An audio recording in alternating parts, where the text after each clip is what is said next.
Hi! Delhi trip டே 2ல நாங்க ஆக்ராக்கு தாஜ்மஹால் பார்க்க கிளம்பியாச்சு. டெல்லி டூ ஆக்ராக்கு 4 மணி நேரம் டிராவல் பண்ணணும். போற வழியில இந்த மாரி நெறைய டீ ஷாப் இருக்கும். கண்டிப்பா டீ டேஸ்ட் பண்ணி பாருங்க. வேற லெவல்ல இருந்துச்சு. நம்ம தாஜ்மஹால்குள்ள கொஞ்சம் தூரம் நடக்கிற மாரி இருக்கும். ஸோ கவர்மெண்ட் ஆப்ரேட்டட் வெஹிக்கிள் அங்க இருக்கும். ₹25 நம்ம பே பண்ணி அதுல போய்க்கலாம். ஃபைனலி தாஜ்மஹால் பார்த்தாச்சு. வாவ்! ஸ்கூல் புக்ஸ்ல, ஃபோட்டோஸ்ல பார்த்துட்டு ஃபர்ஸ்ட் டைம் நேர்ல விசிட் பண்றதுக்கு வேற லெவல் எக்ஸ்பீரியன்ஸா இருந்துச்சு.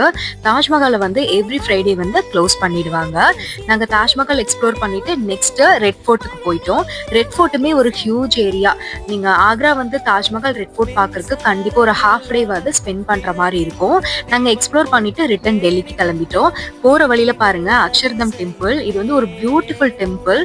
உள்ளுக்குள்ள வீடியோஸ்லாம் அலோ பண்ண மாட்டாங்க. அதனால தான் வெளியே நான் வீடியோ எடுத்தேன். பட் கண்டிப்பா டெல்லி வந்தா இந்த டெம்பிளை நீங்க மஸ்ட் விசிட்னே நான் சொல்லுவேன். அதுவும் நீங்க நைட் டைம் விசிட் பண்ணீங்கன்னா லைட்டிங்ஸோட பாக்குறதுக்கு ரொம்ப பியூட்டிஃபுல்லா இருக்கும். ஸோ கண்டிப்பா விசிட் பண்ணுங்க. நெக்ஸ்ட் வீடியோல பார்க்கலாம். பாய்.